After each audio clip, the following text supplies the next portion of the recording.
ang inyong mga kaisipan at nilalaman ang inyong puso. At wala kayong pwedeng ikatwiran. Ano man ang itinanim ninyo, inyong aanihin.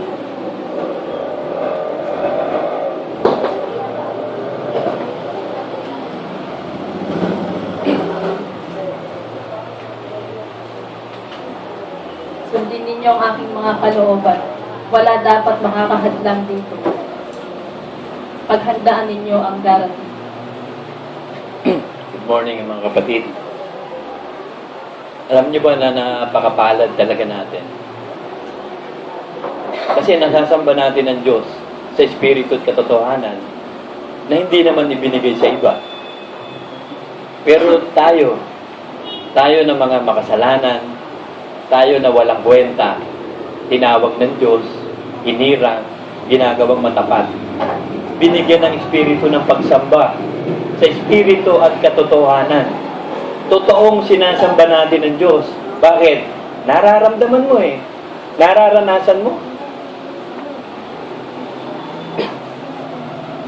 Kasi pag sumasamba tayo, mga kapatid, doon natin nararanasan ng langit. Hindi ma-i-express eh ng isip ng tao. Yung espiritu, yung bagong pagkatao, niloloob ng Diyos na mabuhay na tayo sa bagong pagkatao. Yung bagong pagkatao, yun yung bagong creation ng Diyos, the new resurrected life. Hindi na kailangan dagdagan yun. Hindi mo kailangan ng maraming pera. Hindi mo kailangan ng successful na buhay sa lupa. Hindi mo kailangan yun. Sapat na yun. Nung isilang ka, yung espiritu ng sayo, nung sanggol ka, sapat na yun. Perfect na yun. Nung lumaki tayo, nagkaisip, na-influensyahan tayo ng mga kaisipan ng sanlibutan. Kaya yung ating datihang pagkatao, ang tawag doon, makasanlibutang pagkatao o dating pagkatao. Na kailangan ma-born again. Na kailangan isilang na muli. Ang nakakalungkot, ang lahat ng mga tao, ang gusto, maligtas. Ang gusto nila sa Diyos, Savior, tagapagligtas. Hindi nila nalalaman na kailangan maging Diyos mo at Panginoon para maligtas ka. Yung nakakita lang sa Diyos, ang magsasabing, "You are my Lord and my God." Kung kilala nyo itong si Doubting Thomas, ito'y mapagduda. Ang mga tao mapagduda eh. Sabi niya, pag makikita ko lang ang Panginoong Jesus, yung sugat sa kanyang kamay at saka yung saksak sa maniniwala na ako sa kanya. Eh nakita ng Panginoong Yesus sa puso niya, doubting. So kailangan magpakita siya. Sabi niya, "Thomas, nakita mo na ako. Isuot mo yung kamay mo sa sugat ko. Ito yung kamay ko. Hawakan mo." Ano sagot ni Thomas? Napaiyak siya eh. Sabi niya, "My Lord and my God." Ano ibig sabihin nun? Dapat Panginoon natin ng Diyos. Hindi lang yung ililigtas ka. Ang lahat ng tao gusto maligtas eh. Pero Panginoon ba nila ang Diyos? Pastor ba nila ang Diyos? Kasi ang pastor, mga siwa. At ang pangingasiwaan niya, mga kawan niya, tupa. Hindi siya mangangasiwa ng kambing. At kung makikita niyo ang karakter ng tupa, ang sungay nila papasok sa loob. Wala silang pag-asang makipaglaban ng labanan ng sungayan. Yung kagaya ng mga toro, mga baka, at tutulis na sungay, mga kambing. Kaya nilang ang tutupa, hindi. Kailangan nila ng pastor. Kailangan nilang painumin, pakainin.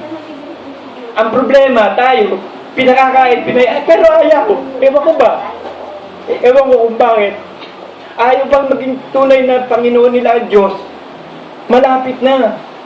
Malapit na ang araw ng Panginoon. Naiiyak ako kasi kanina, kausap ko si Kim doon, naiiyak ako, natandaan ko kasi nung una ako ma-born again. November 5, 1984. Kasi sabi ko, durog ako ng durog. Wala akong ginawa kundi maglasing, magsugal. Pag tinatanong ko yung barkada ko, parang may tanong ako sa iyo. Sagutin niyo nga ako, bakit ba tayo nabubuhay? Wala tayong ginawa kundi magdumurog, magsugal. Ang babae, lahat ng bahay, wala na tayong ibang gagawin. Hindi nila masagot eh. Sabog na sabog ako nang sa mataas na mataas akong kalagay, durog na durog ako. Ay, bakit ba tayo nabubuhay? Ano ba dahilan ng pagkabuhay? Walang makasagot sa akin, walang makapagsalita sa akin ng sagot. Sabi ko, kailangan ko na talaga ng Diyos. Kailangan ko masagot ang tanong. Eh nakita ng Diyos yung paghahanap ko, nagpakilala siya. Kasi kapag hinahanap mo ang Diyos, magpapakilala siya sa iyo. Sabi sa Psalm 14:2, tsaka Psalm 53:2, babasahin ko sa inyo. Kailangan makita ng Diyos na totoo ka. Kasi gagawin ka ng Diyos na totoo talaga. Ito sabi ng Diyos, babasahin ko sa inyo. Psalm 14:2. Kasi napakaraming Kristiyano ngayon born again, pero gusto lang nilang maligtas. Pero hindi nila Panginoon ng Panginoong Hesus. Ayaw nila sumunod sa kalooban ng Panginoong Hesus. Kaya ang ginagawa ng Diyos, naghahanap siya ng totoo. At yung ikaw naman, maging totoo ka naman naghahanap. Sabi dito, babasahin ko sa inyo, tinutunghan ng Panginoon ang mga anak ng tao mula sa langit. So, ang mata ng Panginoon nasa lahat ng dako. Ang Diyos hindi nasa lahat ng dako. Tandaan nyo, babasahin ko sa inyo yan. Ang mata lang ng Diyos ang nasa lahat ng dako. Ang Diyos Ama nakaupo doon sa kanang trono. Si Jesus Christ sa kanang trono. Natatandaan nyo si Stephen nung nasa near-death experience siya. Binabato siya, stone to death. Binuksan ng Diyos ang langit. Nabuksan. Nakita niya ang Ama nakaupo sa trono sa kanan. Si Kristo tumayo nga Kasi mamamatay na siya Sabi niya, nakita ko ang Panginoong Hesus nasa kanan ng Ama nakatayo. Yung mga Pariseo pumapatay sa kanya, lalo siya pinagbabato, natakot. Merong near-death experience pinakita sa kanya, nabuksan ng langit. Ganon kasi nangyari sa akin Nung November 5, 1984, sabi ko, Panginoon, gusto ko talagang makilala, gusto ko malaman ko, sino ka ba talaga? Ano ka ba talaga? Nagtatanong ako, bakit ba ako nabubuhay pa dito sa lupa? Ano ba gagawin ko? Wala ba gagawin? Tapos sabi ko, sa Panginoon, tinatanggap kita bilang Diyos ko tagapagligtas. Hindi ko mamalaya kung anong naganap sa akin na parang bigla bang bumukas yung bubong. Tapos nakita ko na kalawakan. Tapos may nagsalita sa akin, narinig ko, I will never leave you till the end of time. Kaya naiyak ako kanina doon, nagpapatotoo ko kay Kim. Kaya siguro, dala-dala ko yung espiritu na ngayon, kaya naiiyak din ako. Kasi napakabuti ng Diyos, kasi salbahi ko wala akong kwentang tao. Tapos inahabagan ka, tapos yung paghabag sa iyo, binabaliwala mo pa ngayon? Ayaw mo maging Panginoon at Diyos ang Diyos? Bakit? Ayaw mo bang pumunta sa langit? Ayaw mo ba sumagana buhay mo? Yung ibinigay na bagong pagkatao sa atin, sabi sa inyo, tapos sapat na yun That is the present time. Ang buhay is present. Yung future, sa future yung nakaraan, tapos na yun So yung ating bagong pagkatao, it is the present now. Kaya sabi, now faith. Ang buhay na kinabubuhay ko ngayon. Kaya kahit tayo nagkakamalit na kukulang sa nakaraan, hindi na importante ngayon. Kaya sinasabi sa inyo ng Diyos ngayon, ang Diyos na ba yung ating Diyos at tagapagligtas? Diyos at Panginoon na ba natin si Kristo? Eto sabi ng Diyos tinutunghan ng Panginoon ang mga anak ng mga tao mula sa langit upang tignan kung may sino mang nakakaunawa. Tinitignan niya kung sino yung gustong makaintindi ng buhay. Gusto ko talaga Ay kung bakit ganito buhay? Ano ba talaga? Ano ba talaga ang gagawin ko? Gusto kong malaman Hindi ko alam Na hinahanap ng Diyos. So naghahanap ang Diyos na magiging mga anak niya talaga. Sabi naman sa Psalm 53:2, tinutunghan ng Diyos ang mga anak ng mga tao mula sa langit upang tignan kung may sino mang nakakaunawa na humahanap sa Diyos. Hinahanap ko ang Diyos, naghahanap ang Diyos, magmimit kayo. Magtatama kayo. Kaya nailagay ako sa iglesyang itinatag ng Diyos sa apostol at propeta. At ayokong maging pastor. Sabi ni Brother Manny sa akin, pastor ka. Ay kung Brother Manny, pwede bang tumanggi? Ayoko ng pastor, ang hirap niyan Pero yung pangangalagaan mo mga tao, ako sanay ako solo flight Alam niyo ba, ayoko nang may kasama pag lumalakad ako, alagain Aalagaan mo pa. Gusto ko solo flight. Ayoko nang meron akong aalagaan, meron akong burden sa balikan. I want to be free lang. Easy go lucky ako Eat, drink, and be merry for tomorrow to die lang ako Ganun ako nung binata Wala akong kwenta, wala akong pakialam kahit kanino. Gagawin ko yung gusto ko.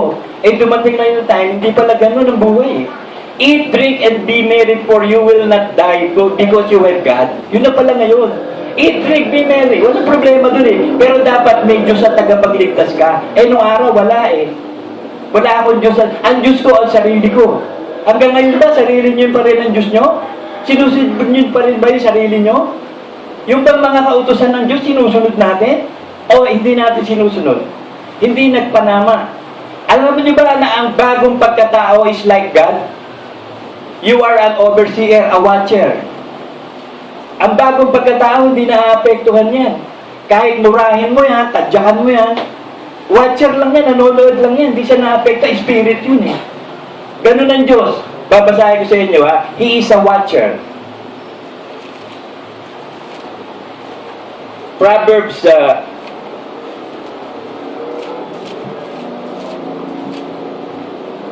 15:3. Ang mga mata ng Panginoon, kita nyo, nasa langit tumutunghay, di ba? May mata siya. Ang mata ng Panginoon ay nasa bawat dako. So, sino yung nasa bawat dako? Ang mata ng Panginoon is everywhere. Hindi ang Diyos. Eh, sinasabi nila, God is everywhere. Hindi. Nasa langit yun, nakaupo yun sa langit, kasama si Kristo eh. At wala pa nakakapanik na tao sa langit, si Kristo pa lang. John 1:18, at anytime no one sees God. Yung pinangakuan na kapako sa krus sa kanan, sabi ni Kristo din, on that day, hindi yung on this day. Sabi niya, sa araw na yon, ipagsasama kita sa aking paraiso. Eh, sa last judgment pa yun eh. Kaya yung pinangakuan na yun, sa last judgment tayo, hindi pa rin tayo basta makakapasok ngayon sa third heaven. Kasi may rapture muna, sa air muna. Kukunin ng Panginoon yung tunay na Kristiyano, ha? Yung bagong magpagkatao, yung bago ka nilalang. Yung Diyos sa tagapagligtas mo si Kristo, sinusunod mo lahat ng utos. Alam niyo, hindi natin kailangan ng maraming pera. Delikado ka pa pag marami kang pera. Ang dami mo kakainin mo sa sarap, magkakasakit ka. Hindi ka patutulugin ng maraming pera. Kaya kita mo tinatawag ng Diyos, mga pangkaraniwan, dukha. Hindi. Napakahirap pumasok ng isang mayaman sa langit. Kung gusto kang payamanin ng Diyos, may purpose siya, payayamanin ka talaga. At masagana kayamanan mo. Pero, ang importante, ang kaligtasan ng kaluluwa. Tandaan niyo. Ang mata ng Panginoon ay nasa bawat dako na nagbabantay sa masama at mabuti. Overseer. Sino ba ang pastor ninyo? Ako? Hindi. May pastor din ako eh. Ang pastor ko si Kristo, overseer ako, hindi ako pastor. Overseer din tayong lahat. Pastor tayo na ating mga kaluluwa. Overseer tayo na tignan mo yung sarili mo. I-oversee mo. Ano ba? Si Kristo na ba ang Diyos mo tagapagligtas? Kasi yun ang nakakalungkot eh. Ang lahat ng tao ngayon, gustong maligtas. Tingnan nyo, pag may namamatay, sabi, nasa langit na ang ating Ama. Paano mo nalamang nasa langit? Si Kristo pa lang nasa langit at ang Diyos. Sa last judgment pa. At wala pa, makikreate pa ng new heaven and new earth. Kasi nasabi mo sa langit. At anytime, wala pa nakakakita. John 1:18, basahin natin.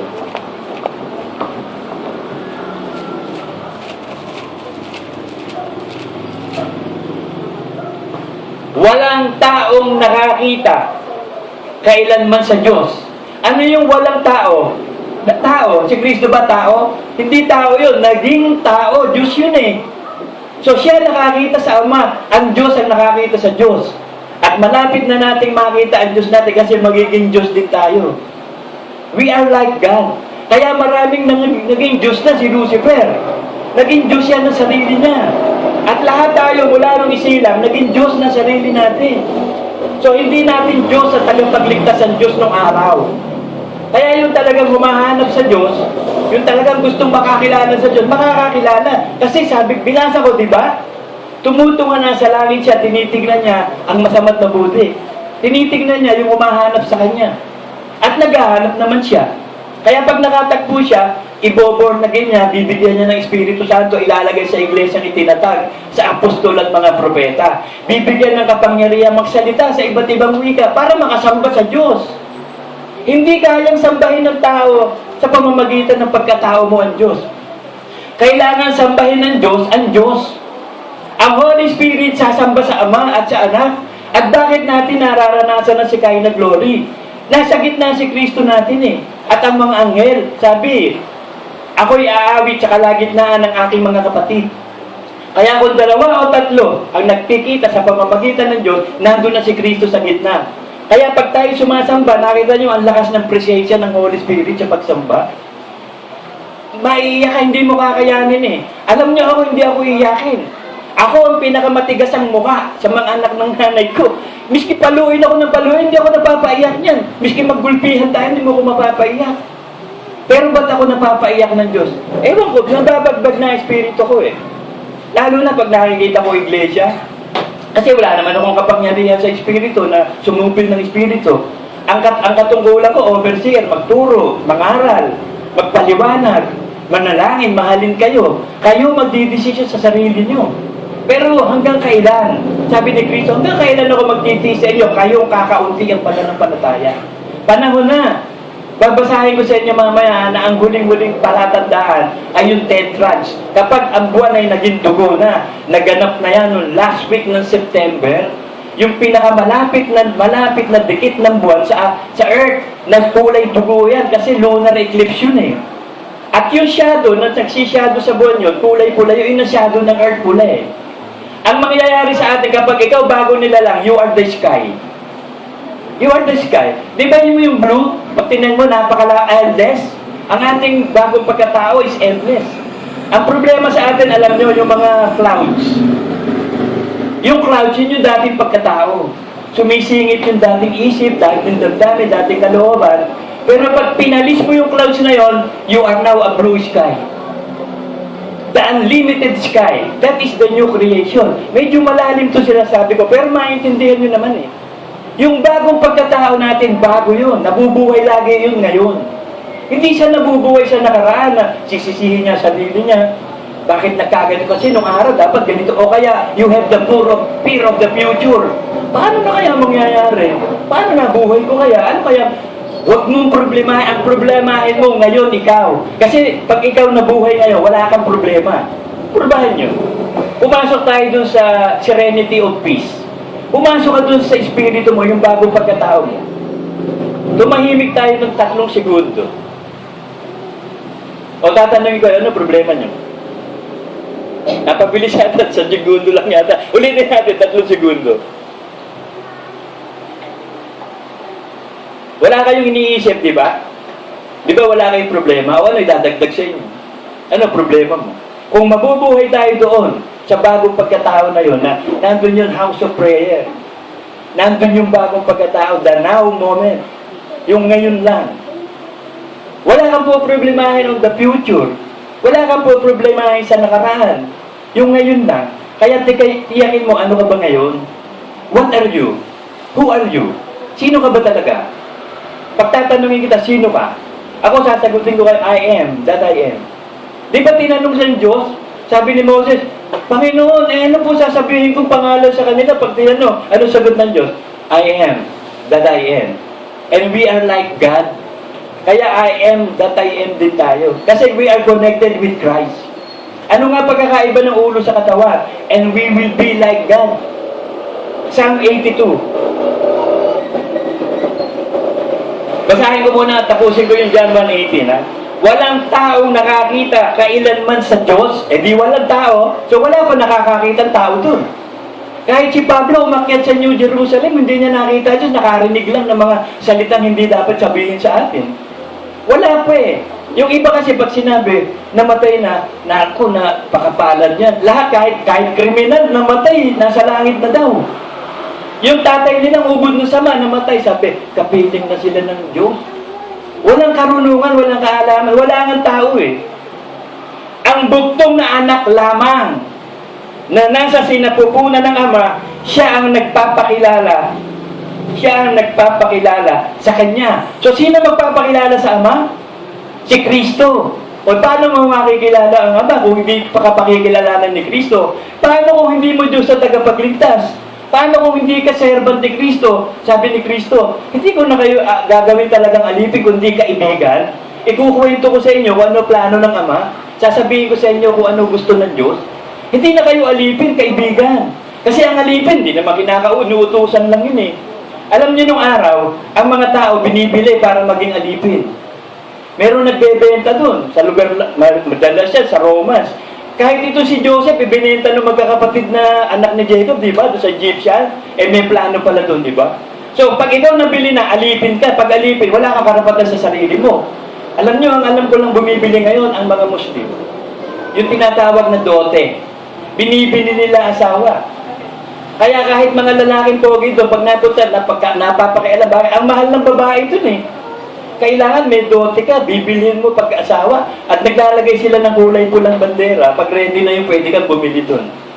Kaya ang tingin nila sa mga tao, alipin lang, binibili. Wala silang, ano kaya nakita nyo mga Muslim na sa kanila yung tinatawag na suicidal bomber? Yung naganap sa Paris. Doon sa disco doon at saka doon sa lugar, 2 portion yun sa France.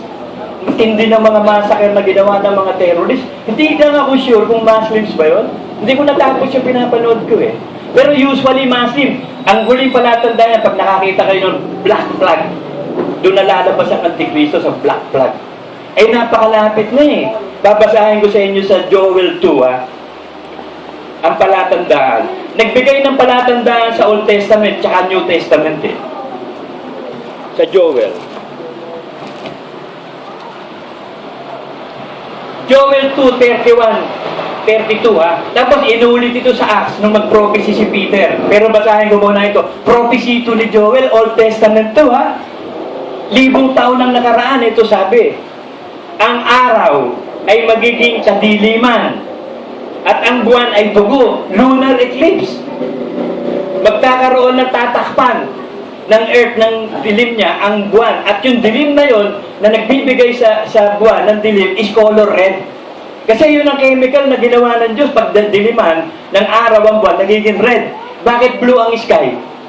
Tatanungin mo, bakit blue ang sky? Blue sinners na scientist yan Bakit nga ba blue and sky? Di nag-search sila, nalaman nila na ang lahat ng chemical sa atmosphere, lahat ng chemical sa atmosphere, mas marami kapag tinamaan ng araw, blue. Pag walang araw, di ba itim? Black is not a color, it is the absence of light. Yung blue is a color with the presence of light. So, ginawa ng Diyos na dinamihan yung mga chemical sa atmosphere, yung tinatawag na mga elements sa chemistry, mas marami pag tinamaan ng araw, blue.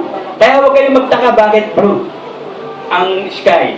And we are like that. We are the blue sky. Yan ang revelation sa akin. We are the blue sky. At yung mga dating pag-iisip natin, that's the clouds na umaharang. Kaya kita mo, pag umaharang sa araw yan, madilim na, hindi na makakita, di ba? Ganun ang ginagawa ng datihang pagkatao sa atin. Alipin tayo ng isip dito, isip dun. Wala tayong ginawa kundi mag-isip ng mag-isip. At iniisip mo na ikaw yun, hindi ikaw yun. Your mind is not you. Tandaan nyo. You are not your mind. Iba yung mind sa you. You must be the master of your mind. Your body is not you. That is your body. Inside that is you, the inner man, the new creation. Kaya gumawa ang Diyos ng bagong pagkatao. Ginawa niya yon, ipinako niya sa krus ang kanyang katawan, kasama na yung dating pagkatao, para hindi makakilos na, hindi na tayo alipin ng dati. Nakapasok na tayo sa promised land. And the promised land is our mind. Gagawin nating alipin ang ating isip, hindi tayo alipin ang isip natin. Kailangan tapusin mo, bibigyan ko kayo ng isang example. Halimbawa, may ginagawa ka, may naghuhugas ka ng pinggan, bigla may papasok sa isip mo, wala pa yung ano doon. Di ba, bibitawan mo minsan, pupuntahan mo, dapat ganito, gawin mo muna yung present moment na gina, tsaka mo gawin yun. Yun yung pasok ng clouds sa bluish sky. Pinapaliwanag ko to sa inyo kasi ito yung problema ko Nung maestro ako, gusto kong makalaya sa dating pagkatao na isip ng isip, alipin tayo ng isip. Gusto kong makalaya, maging free. At yun na yung papracticein mo bago nila lang, hindi ka mag-iisip na kahit ano. Be at peace with God lang. Ang hirap pero training yun practice. Magpa-practice ka mag-uwi sa bagong pagkatao. Ang buong kaisipan mo, buong pagkatao mo is only Word of God. Word of God lang ang gagawin mo. Kung mag-iisip ka man, isipin mo Word of God. Huwag kang mag-iisip ng ano. Kasi tayo, pag nagsimula tayo mag-isip, bandang huli, naku, dadami ng dadami. Bandang huli, dami-dami mong problema. Bandang huli, gusto mo nang mag-suicide. Pero iniisip mo pa lang yun. Hindi wala pa realidad doon. Hindi pa totoo yun. Alipin tayo ng dating pagkatao. Kaya mapalad tayo pag na-born again ka, isisilang ka sa isang bagong pagkatao, new creation. Kompleto na yon. Wala nang dapat idagdag doon. Ang tao hindi, naghahanap sa labas Gusto niya madagdagan pa ng maraming pera. Pag dumami ba pera mo, naging bilyonaryo ka, yung espiritu mo ba nabago? Yung isip mo ba nabago? Yun din yun eh. Wala naman nabago. Dumami lang pera mo. Makakapunta ka pa ba sa langit nun? Kaya, iyan natin. Panghawakan natin mabuti yung pagkabagong pagkanilalang. Kasi ang buhay na ikabubuhay mo ngayon sa pananampalataya, Galatians 2:20. Basahin muna natin din yun.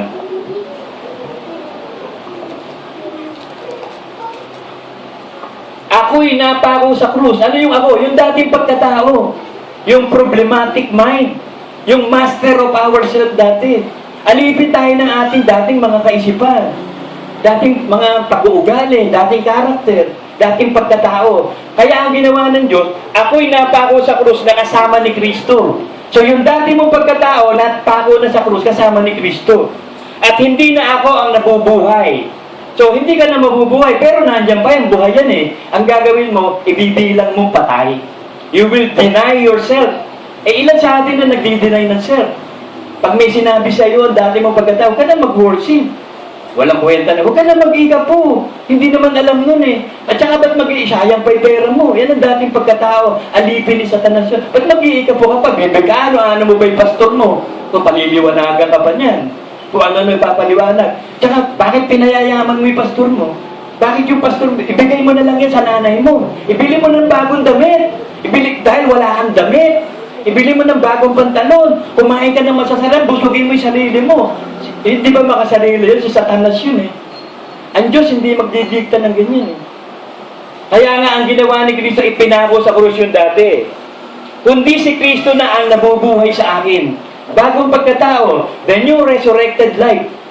Nung mamatay ang Panginoong Jesus at muling nabuhay, nagkaroon tayo ng muling pagkabuhay. Born again.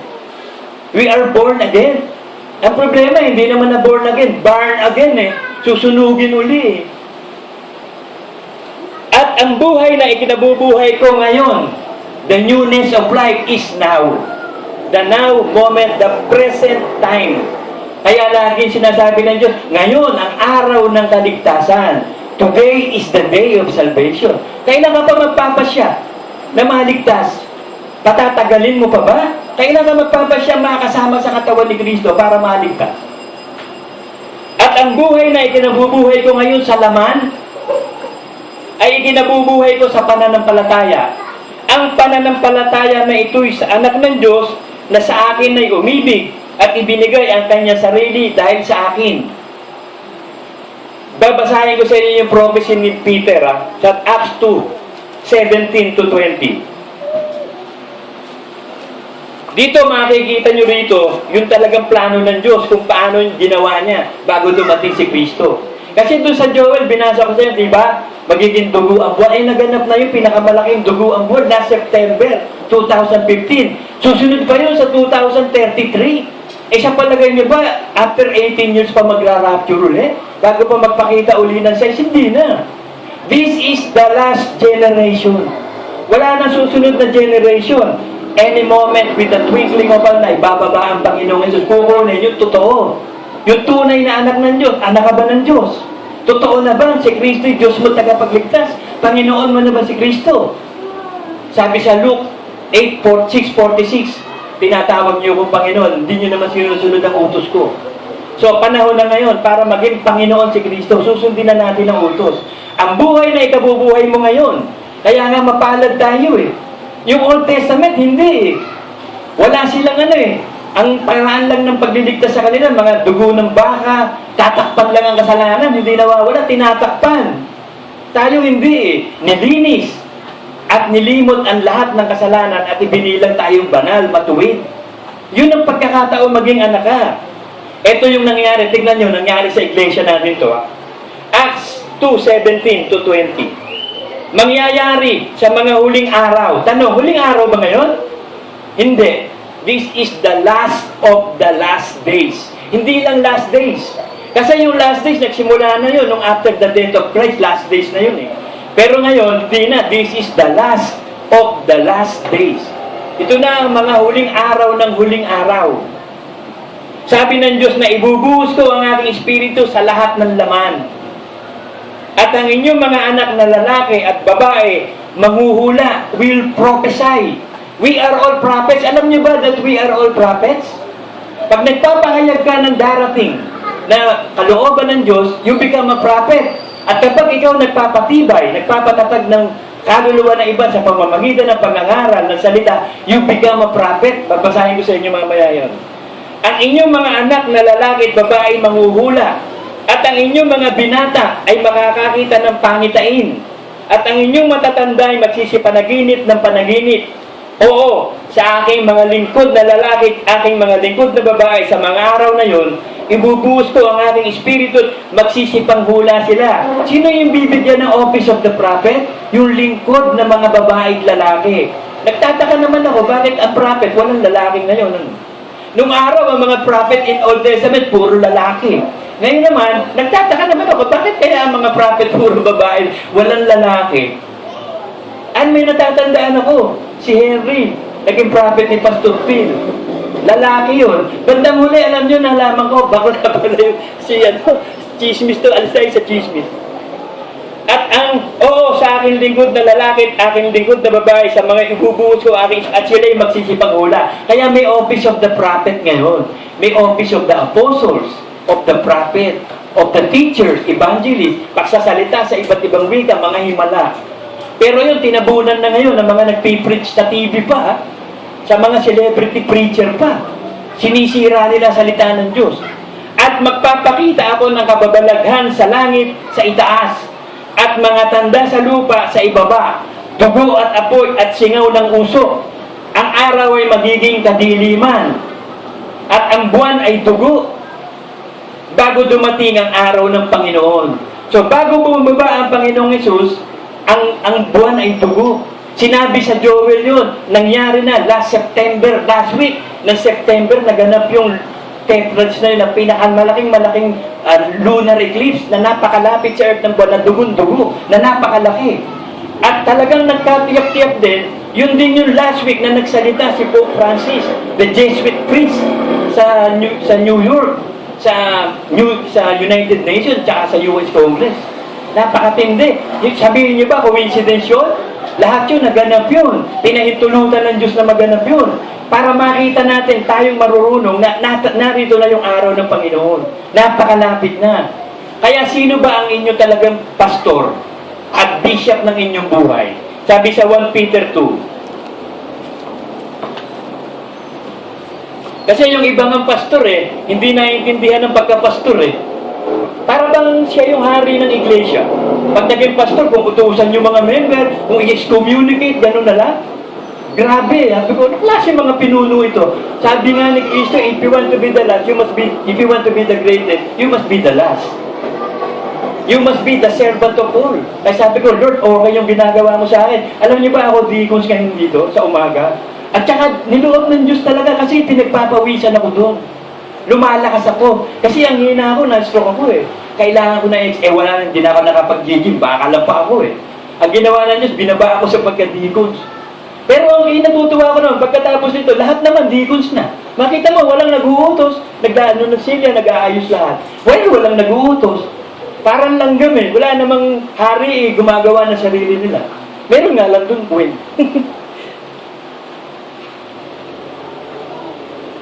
Peter 2, 24-25. Na siya rin ang nagdala ng ating mga kasalanan sa kanyang katawan sa ibabaw ng kahoy. Kaya ang lahat ng kasalanan natin nasa katawan ni Kristo. Kaya ipinako sa krus yun. Kaya nawalan tayo ng kasalanan. Ipinako na sa krus yun. Nilinis tayo ng dugo ni Kristo. Upang pagkamatay natin sa mga kasalanan, ay makabuhay tayo sa katuwiran. So kapag namatay na tayo sa kasalanan, sa dating pagkatao, mabuhay tayo sa bago. Huhubarin mo yung dating pagkatao. Aalisin mo yung mga clouds in the blue sky. Humaharang yan Yan ang nagkapakadilim sa buhay natin Yung dati nating pag-iisip, dating pagkatao, dating pag-uugali. Na dapat alisin na yan at mabuhay sa bago, sa katuwiran ng Diyos, sa Word of God. We are born in the Word of God. Na dahil sa kanyang mga sugat, nagsipang galing kayo. Kaya kita nyo, kahit nagkakasakit tayo, walang namamatay sa atin. Pinagaling tayo ng Panginoon. Kaya mas maganda, magpapalehans ka lagi sa mga kapatid mo.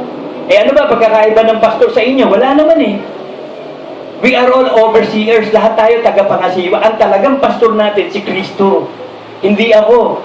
Overseer lang tayo lahat. Sapagkat kayo gaya ng tupang naligaw. Dadagpot ngayon ay nagbalik na kayo sa pastor at obispo ng inyong mga kaluluwa. So, ang pastor at obispo ng ating kaluluwa, si Kristo. So, huwag kayong magiging loyalist sa tao. Loyalist kayo kay Kristo. Kasi ang tao, ang daming pagkukulang eh. Pag sinabihan mo ng pagkukulang na 5, multiply ko sa iyo ng 100 pa yun. Yung 5 na yun. Yung 5 pagkukulang ko na nakikita mo, magiging 500 yun. Pag ako nagsabi sa iyo. Kasi mas kilala ko sarili ko kaysa sa iyo. Pero wala na yun eh. Kasi kapag ikaw nasa bagong pagkatao, iba na pananaw mo eh. Hindi mo na tinitingnan na tao sa pagiging tao niya. Bagong nilalang na rin ang tingin mo sa kanya. Kaya yung sinasabi niya, pinaniniwalaan mo. Nung pala, sinungaling eh. Ako, madalas ako ganun eh. Pag may nagsabi sa akin ganito, pinaniniwalaan ko, tapos hindi pala totoo. Wala akong problema. Ang sabi ng word, pinaniniwalaan na lang. That is your word. Ikaw ang mananagot sa Diyos. Ikaw nagsinungaling, hindi naman ako. Kaya nga, masunod mo yung word of God. Maging pastor na natin si Kristo, maging Diyos sa tagapagligtas. Ganun na. At nung makita ni Thomas, so ang magkakagawa lang na maging Diyos at Panginoon si Kristo, yung nakakita sa Diyos. Pag hindi mo pa nakikita talaga ang Diyos, hindi ka magpapasya. Magpapatuloy ka sa dati mong pagkatao. Ang dating pagkatao natin, marumi nga, makasalanan eh. Ayaw pasakop nito sa Diyos. Carnal mind. Hindi siya napapasakop sa kautusan ng Diyos. Eh bakit ka pa nag-Kristiyano? Bakit ka pa na born again? Eh hindi ka pala susunod sa Diyos. Hindi mo pala siya pastor. Eh bakit? What's the use? Luke 6:46. At bakit tinatawag niyo akong Panginoon, Panginoon, at di niyo sinasabi ang bagay na aking sinasabi? Di niyo ginagawa ang mga bagay na aking sinasabi. Kasi may proseso ang Diyos eh. Ito yung proseso ng Diyos. Titus 3:5.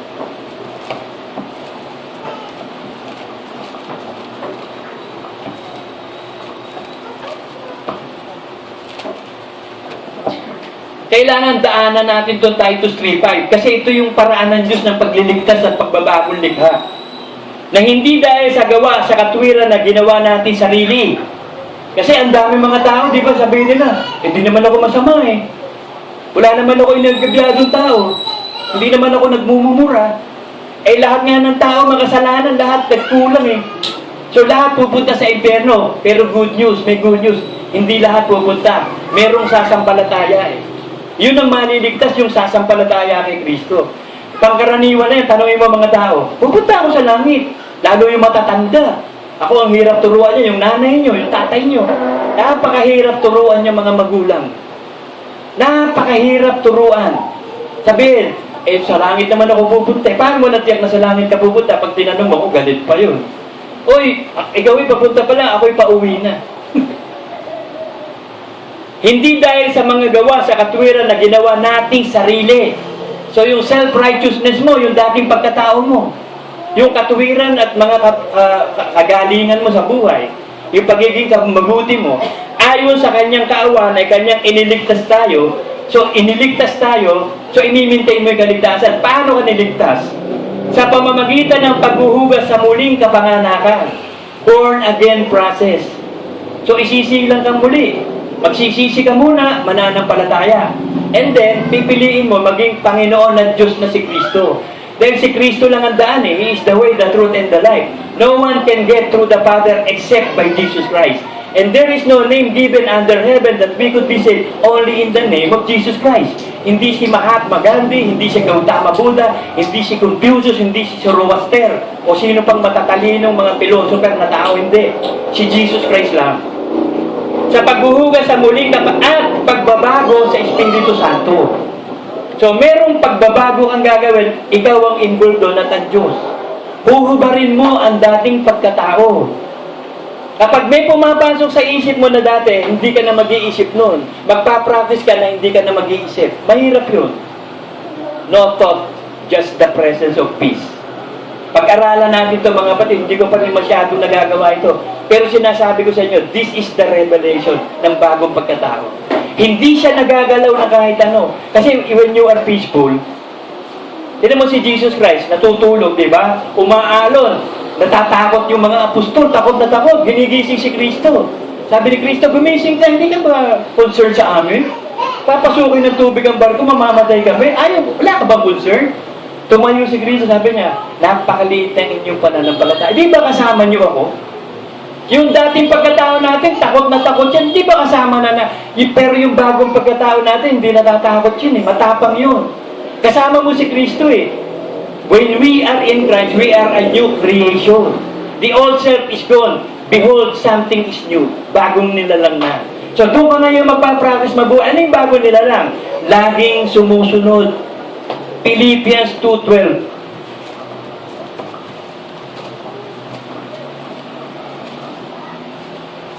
Pag ikaw kasi nasanay sa isang bagay, yun na yung gagawin mo. Kaya kapag ang bata hindi mo pinalaki sa Word of God, masasanay yan sa dating pagkatao. Naku, napakahirap turuan niya. Kailangan maborn again din siya. Ang bata, ligtas yan anytime eh. Perfect ang espiritu ng bata eh. Hindi katulad ng matanda, corrupted eh. Kaya nga mga minamahal ko, kung paano ang inyong laging pagsunod. Ang sinasabihan ni Pablo dito, yung mga bagong nilalang. Laging sumusunod. Checkin mo sarili mo. Lagi ka bang sumasamba? Lagi ka bang nag-iikaputan doon? Lagi ka bang nananalangin? Lagi ka bang kumaginakausap ang Diyos? O ikaw pa rin ang Diyos ng sarili mo? You are the Illuminatis. Kumakain ka pa rin ng bunga ng pagkaalam ng tama't mali. Hindi ka pa kumakain ng bunga ng puno ng buhay na si Kristo. Kasi it is your choice eh. Yan ang ginagawa ngayon eh. Ng kalaban eh. Inilalagay tayo sa kalagayan na ang kainin mo, yung bunga ng pag-aalam ng tama't mali, ayon sa iyong isip, sa damdamin mo at kalooban, hindi na kailangan maborn again. Hindi na kailangan kumain ng bunga ng buhay. Alam niyo ba, inilagay sa langit yun? Inali sa lupa yun eh. Nasa langit na ngayon yun, sa third heaven. Bibigyan na tayo ng pagkakataong makakain doon na nagbabago yun ng bunga every month. At pakakainin tayo ng Diyos doon, nung mana na hindi nakain natin, na sa Old Testament. At bibigyan tayo ng bato na mabibigyan ka ng bagong pangalan at ibibigay niya rin ang bagong pangalan, Jesus Christ, tapos na salvation eh. Hindi natin alam kung ano magiging bagong pangalan ng Panginoong Yesus. Sabi niya eh, bibigyan kayo eh ng bato na ang nakakaalam lang, yung tatanggap. Napakasakit mo naman, pag tinanong, ano pangalan ng bago? Bago eh. So lahat ng pupunta doon, bagong nilalang. Bagong Diyos, bagong pangalan, bagong Jerusalem, bagong pagkatao, lahat bago. Pag nasa luma ka pa, hindi ka kasama doon. So ano gagawin mo? Kailangan malinis ng Espiritu Santo. Unti-unting pagbabago ng Espiritu Santo through the Word of God. Itatanim, sabi sa James. Medyo mahaba preaching ha. Itatanim ang salita ng Diyos sa bagong pagkatao mo. Kaya ihiwalay ninyo ang lahat ng karumihan at ang pag-apaw ng kasamaan, yung disobedience. Ikaw ang maghihiwalay doon. Hindi ka na magiging disobedient. Masunurin ka na. Kaya yung lahat ng kasalanan mo dati, kahit hindi ka nakapag-ika po ng 2 buwan, okay pa rin yun. Basta ngayon, magsimula ka na. Simulan mo na, magsisi ka na, mag-commit ka na ngayon. Alisin mo na yung datingang pagkatao. Alisin mo na yung kasamaan at pag-apaw ng kasamaan. Tanggapin ninyo ang na may kaamuan, ang salitang itinatanim na makapagliligtas ng inyong kaluluwa. So, ang makapagliligtas ng kaluluwa, yung bagong pagkatao, tataniman ng Word of God. You are born of the Spirit, born again. Dadagpot maging tagatupad kayo ng salita. At huwag tagapakinig lamang na inyong dinadaya ang inyong sarili. So, mandarambong ka, mandaraya, tulisan. Tinatawag mong Panginoon ng Diyos, di ka na masusunod sa utos. Di niloloko mo sarili mo, tagapakinig ka lang eh. Pagkatapos nitong preaching to, balik ka na naman sa dating pagkatao. Mag-practice ka ng bago. Hindi pa huli ang panahon eh. Sabi ng Panginoon, mas mabuti yung pagtatapos kaysa pagsisimula. Kung nagsisimula ka ngayon ng karnal, meron pang pagkakatao, pwede pa magtapos sa tama. May graduation magaganap eh. Paka-graduate ka ng tamang graduation. Kaya sa panahon ito, mga kapatid, sisiguraduhin natin na si Jesus Christ ang pastor mo. At kung talagang pastor mo si Kristo, the Lord is my shepherd, I shall not want. Mabigat yun. Pag binigay sa inyo revelation yun, kumpleto ka na, hindi ka na maghahanap na kahit ano. I shall not want. Itutustos ng Diyos sa'yo lahat ng pangyayari. You are not going to want. Psalm 23. Pero ito, hindi pa kaya ito ng mahihinang Kristiyano eh. Ang dami pa niyang gusto sa buhay, ang dami niyang gustong bilhin, ang dami niyang gustong kunin, hindi siya satisfied pa sa buhay niya. When you are truly born again, you are a new creation, it's enough. It's perfect. Wala nang kailangan idagdag doon. Kaya nga sabi ko sa inyo, nanahimik tayo 3 segundo eh. Patagalin niyo pa yun, mag-practice tayo lagi na no thoughts, peace lang ang may-meditate mo, kapayapaan lang. Makikita mo yung revelation na ibibigay ng Diyos sa'yo, masagana.